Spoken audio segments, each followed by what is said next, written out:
Good afternoon. Joseph Patterson here, president of the UIC. Taking a break from my work today. It's been a pretty busy day this morning, but I just wanted to jump in on a long-standing discussion over the last, I think, couple of months. Everybody has been talking about music and violence in music, particularly dancehall music, and the those violent lyrics that you have heard in those songs. One of the idea being bantered around is, and this was raised by the prime minister, uh, uh, not being able to solve the the not being able to solve the what you call it now, the crime problem. um, Not being able to solve the crime problem. uh, the prime minister, um, whoops, apparently something is not quite right here. I'm not quite sure what it is, but let me see what's going on. I'm getting some feedback from our technical people. uh, oh, I hear that the the stream was changed, the title of the stream, so I can't see the title here, but our technical persons are telling me that there's something wrong with the title. All right, what I'll do, I'll switch what I'm talking about here today. I mean, I was going to talk to you about the music, what's going on in the music industry and the whole issue of crime and how music is being blamed for that. But let me change tack a little bit, and I'm going to talk about something that I'm going to talk about later today. And this now has to do with the the issue of impeachment. Now, I'm not going to tell you what I'm going to talk, like, specifically what I'm going to talk about later on impeachment, but um, maybe I can ask you to tell me what is it that you think about the whole idea of impeaching politicians. Um, you saw not too long ago the double impeachment of Donald Trump. What did you think of that? One of the things I am concerned about when it comes on to impeachment is that we actually get it right. We don't use it for a witch hunt. Um, you know, in my way of thinking, uh, a politician is no different from any other individual. So you and I, the prime minister and I, the opposition leader and I, an MP, a senator, a mayor, a counselor, these were all human beings like the rest of us. They're not gods, and so that is why I don't refer to most honorable, or honorable. Nobody should get those titles just by virtue of the position that they hold. It should be, if somebody wants to hold a person in high esteem, that is their business and their decision. But it shouldn't be that I get elected and suddenly I am called most honorable. We have queens and kings, and we're calling these people queens and kings, and we're calling them majesty, your royal highness. I am against all of that. I think we're just all human beings, and we all should be treated as equal before the law. The prime minister shouldn't have any special treatment, that he gets, or the opposition leader, or a member of parliament, or a senator. All of us should be treated as equals, human beings, with the same rights and responsibilities as anybody else. I should not infringe on your life, your liberty, or your property, and you should not infringe on mine. And if I elect you to serve as my representative, that's all. I've elected you to serve as my representative. So, a lawyer, when you go and you hire a lawyer, you don't call your lawyer most honorable. You simply hire the lawyer to go to court and represent you. And the lawyer's job is to represent you. He doesn't become your God. He doesn't become your Lord. He doesn't become your king. Um, you know, the truth is, though, you should be free to to pick somebody to be your king or governor or lord if you want to, but you shouldn't really be able to pick somebody to be my king and my lord and my governor. So we have to be careful about how we treat politicians, or elected politicians, different from the rest of us. So take, for example, the George Wright situation. Um, the law as it is now doesn't allow the state to prosecute him unless the person he beat and apparently or allegedly beat in the video were to come forward and say that they want to press charges, even though we have all seen a video and we have heard that the police have confirmed that the person in the video was George Wright. So there shouldn't be any need now for the person who was beaten to have to decide to come forward to press charges. It's a recorded event and can then be investigated by the police. And if it's found to be true that this fellow beat up this lady, then he is prosecuted and he goes to jail. And of course, if he's prosecuted and goes to jail, then he can't be a member of parliament. He should be out. So I don't really believe in setting up special rules and laws for politicians. I think we should have strong laws, effective laws, objective laws that applies to every citizen equally. And we should treat politicians as like everybody else, just an employee who was employed through an electoral process. So we ask them to interview, where they campaign, they answer questions, they debate, and we vote and say, yes, we are voting to employ this person to represent my constituency. And then we simply hold them accountable in that framework. Now, what do you do if your representative is not representing you in the way that you would like? That's a discussion now for the governance process. What does it mean to represent me?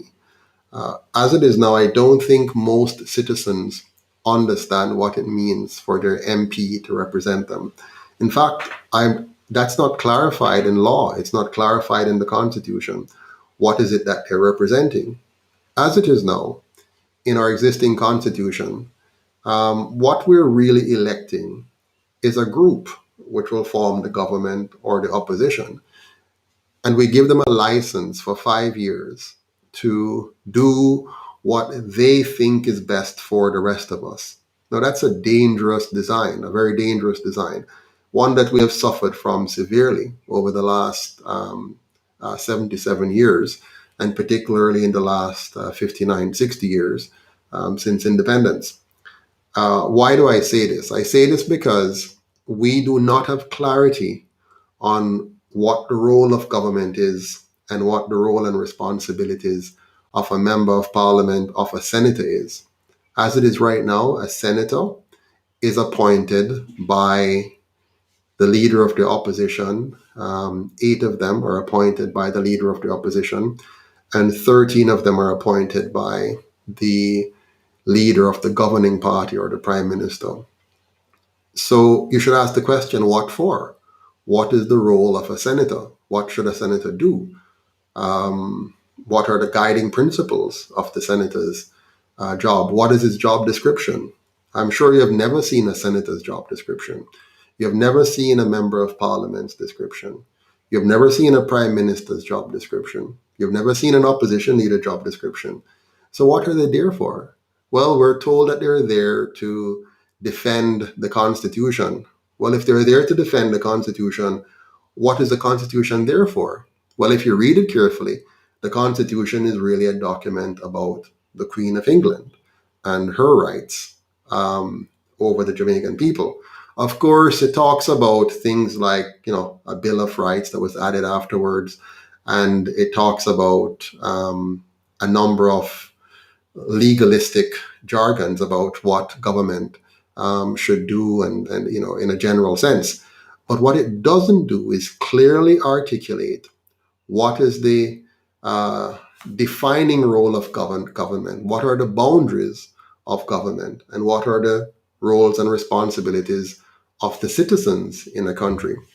Now, according to the UIC, which I strongly support as founder and president, the role of government, above all else, is to protect the life, the liberty, and the property of every citizen.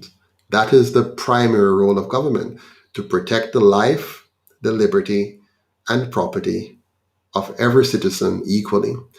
Now, that sounds very simple, but it's very big actually. If you think about it, your life is your most basic and fundamental asset. Without life, nothing else matters. But we have to go beyond that. We have to go beyond life. Beyond life comes what you can do with that life. To what extent are you able to maximize the utility of that life? And so your freedom is important. If you're alive, but you're a slave, you're most miserable.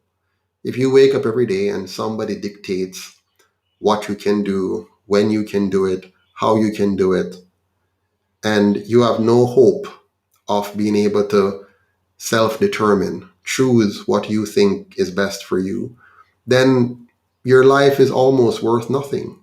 And so liberty is important.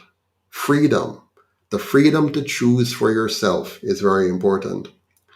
And then the third element of the role of government, which is to protect your property rights.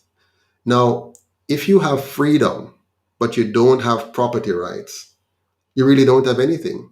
First of all, you are your number one property. You own you. You decide, what do I do with this mind and body of mine? What will I do? What will I say? What will I think? What will I produce? What will I trade with others? So if you don't own yourself, then you're in trouble. But you also have to own the products that comes from you. You have to own what comes out of you. What do you do with your time? So if you work and you earn money, then that money should be yours. Now, if somebody has the freedom to just take away your money at will, then you have a problem. So a good constitution would protect your right to your property. For example, many persons, when you hear of property, you think of land, but property is more than that. Property is your intellect, your intellectual property, what you create, right, is important.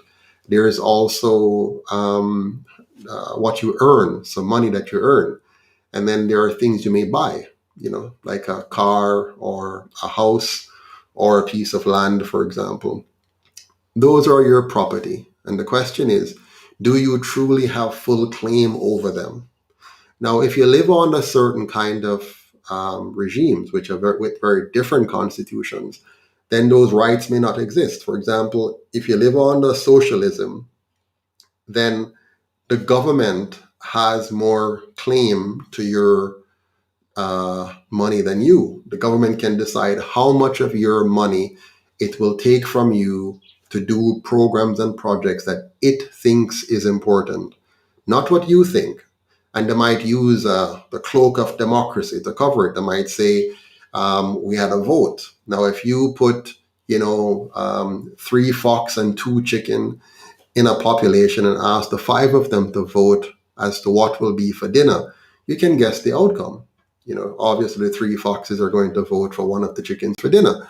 The other two chickens, of course, would have wanted to vote otherwise, but they're not the majority. So you can't just leave everything to so-called democracy. You have to have some fundamental principles that guides our thinking. And that fundamental principle begins with the understanding that every single human being has basic fundamental rights that cannot be or should not be violated, even by the government. For the UIC, those rights are very simple: your life, your liberty, and your property. Those are three things that government has no domain over. They should not have a domain over your life, your liberty, or your property, except to to protect them from those who might want to use force or fraud to take them from you. So, talking about this property rights a little bit more, this key element of your existence as a human being. Um, if your property rights are not protected, then the other two rights are insignificant. Having the right to life and having the right to liberty, but not having the right to property, would still make you, in effect, a slave and would undermine the purpose for you being alive in the first place.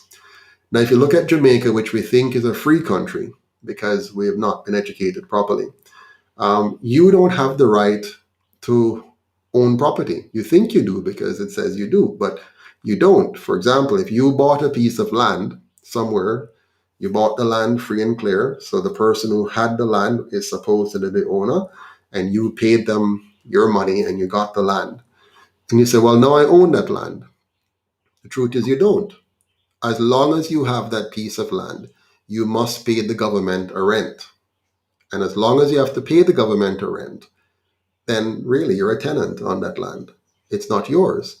And if you get older or you lose your income source, your regular income source, and you cannot put your hands on the government's version of money, its currencies, to pay it the taxes for that property, then you will lose that property. So you see, your property rights is not quite secure. Let me take that even further. The government can decide, whenever it wishes, how much of your money it wants to take away to provide what it thinks is important for you. So, for example, I think when the GCT came in, the general consumption tax, it was about 7%. So one day the government just got up and said, hey, you know what? We're going to put in a new tax. We're going to call it the general consumption tax. And so it puts in this new tax and it's 7%. Well, just about a year and a half ago, that 7% rose to 16.5%. Recently, they rolled it back to 15%. But what does that mean? There it is. The government decided that it wanted to take more of your property, and it just took it. It says we're going to take 16% or 7 or 10 or whatever percent. Want to take this from you, and there is nothing you can do about it. Yes, you can burn tires in the street. You can, riot or whatever. And depending on the government's mood, they can decide whether to kind of bend a little bit and do something. But in effect, every year the government gets to decide how much of your income it's going to take. How different is that from having a slave master, where the slave master decides how much of your income it's going to take? It can say, okay, we're going to give you a small hut in the backyard somewhere. We're going to give you this amount of land for you to plant for yourself. So after you plant my land, you can plant a little bit over here. We'll decide how much food you can eat. We'll decide what ration of clothes to give you. So that's an extreme, of course. That's the extreme of what we call chattel slavery. But it's still slavery if the government is able to unilaterally make these decisions. And you say, but no, but there's a democracy, people vote. But remember the story of the chicken and the fox. You cannot leave everything to so-called democracy. You need to have a certain basic platform of human rights that not even democratic votes can overturn those basics. So the UIC wants to cement those basics in law and put them above and beyond the reach of politicians. So no politician can come and decide that they're going to change these rules, willy-nilly. We want to make sure that they're fixed, and that is that you have ultimate domain over your life, your liberty, and your property. So what then is the role of government beyond that? Well, the role of government beyond these basic protection of your rights is now to facilitate you enjoying those rights, right? So it now needs to put in systems and processes to facilitate your full enjoyment of those rights. So in the UIC, we break that down into three basic things. We said, okay, the government, in order for you to enjoy your right to life, liberty, and property, the government needs to create a safe environment, an environment that is absolutely safe so that you can go about enjoying your life your liberty, and your property. Now that's key. Nothing else matters if you have life, liberty, and property, but the environment is unsafe. What's the point? Right? Because at any minute, somebody can come and take away your life if the environment is unsafe. At any minute, somebody can come and take away your freedom if the environment is unsafe. At any minute, somebody can come and take away your property if the environment is unsafe. So that is why the UIC makes protecting of your rights so serious. And then we move to the next point now in saying we must create a very safe environment. So we have to make that number one. Now, Jamaica has not done that over the years. Over the years, we have left the safety of citizens in limbo. So the government has many laws. They're passing new legislations every year. There's new legislations, there are new programs, there are new budgets, and there are lots of talk and clapping and cheering. They're borrowing more money, and all of this is happening. But still, after 77 years of self-governance, they haven't figured out how to create a safe Jamaica. Now, the UIC has figured out how to do that. Well, it begins, first of all, with having a system change. The current system of governance distracts us, right? It divides us into two tribes and have us fight each other consistently. And it distracts us from what really is important. It incentivizes politicians to steal our money in order to win our votes and to keep power and gain access and all of that. So the UIC has to change an entire system. We have to change a system so that the incentives for corruption are taken away. We have to change a system so that the division, the model of politics, which causes us to become tribal and start fighting and tearing each other up in order for us to get scarce benefits and spoils, that has to go away. So the UIC is 150% committed to changing the system of governance. Now, where did we get this system from? Well, those who were our former slave masters, those who were our colonial masters, those who figured out how to conquer the black race and how to enslave the black race and how to extract the wealth of the black race, they were the ones who gave us the system we're now following. So the question is, do we continue to follow their system because they're our conquerors? Or do we take the time to use our brains and intelligently design a different system of governance? Well, that's what the UIC did. That's what we did. We took the time to carefully assess what's wrong with this system and what would be a better system for Jamaica. And so that's how we came up with what we call the non-partisan constitutional republic. So we have designed this in order to change the system at its core so we can remove the incentives for corruption in politicians and we can move the focus of government away from the various frivolities to focus on its core responsibility of protecting the life, liberty, and property of every citizen equally. And in doing so, we then identify the number one area, the number one thing we need to do in any society is to make sure people are safe. You must be safe to go to work, safe to go to school, safe to engage in recreation and entertainment, safe to plan, design, invest, innovate, think, create.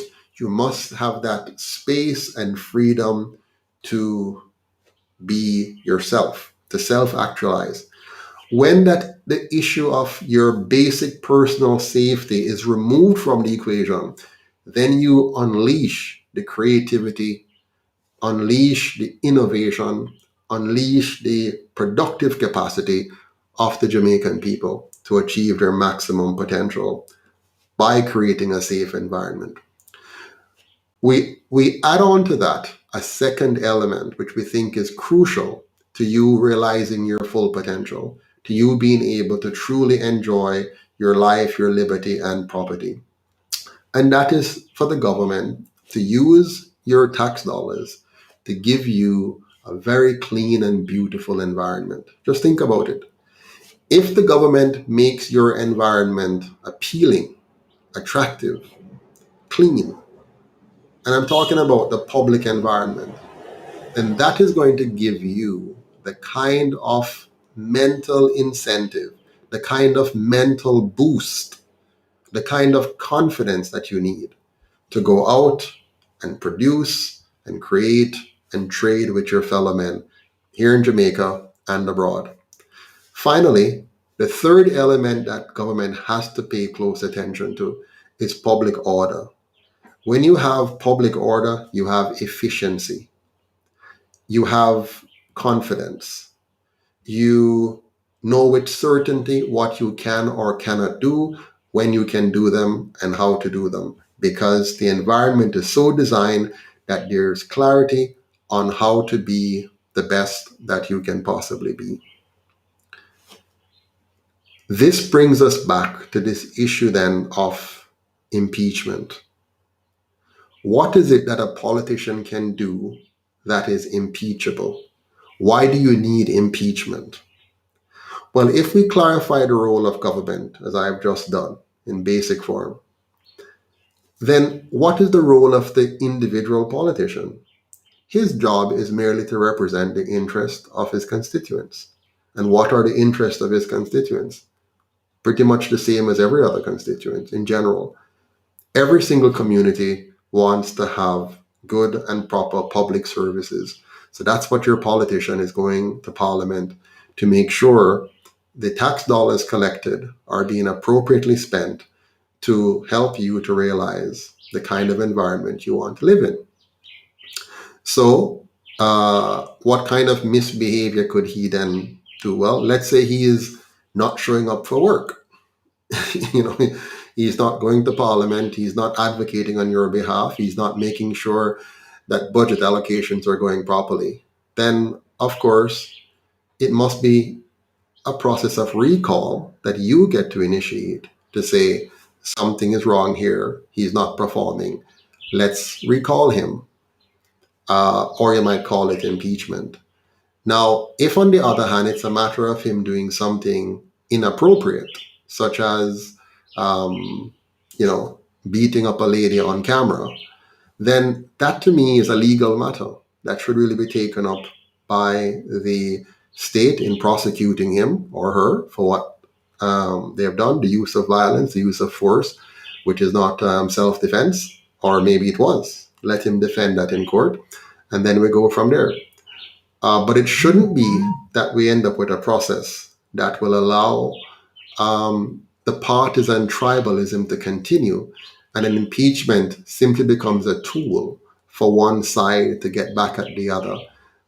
We have to be careful about that. So later on, I will be on at around 5 o'clock to talk on Styles FM on the program I think called The Edge, where I'll now get into the Impeachment Act and talk more about what has been placed on the table, I think since 2011, and where it stands today, and why we're discussing it now, and what we should do going forward. So I look forward to seeing you in another few hours, and I'll talk more about this with my guest on the program, or rather, I'll be the guest on their program, and I'll share with you more our views on how we can ensure that we hold politicians accountable and do so in a way that is just and that truly reflects the best interest of Jamaicans, and not merely a circus, as we have seen in the US impeachment trial process. Thank you very much for your time. Have a good day until we meet again. Take care.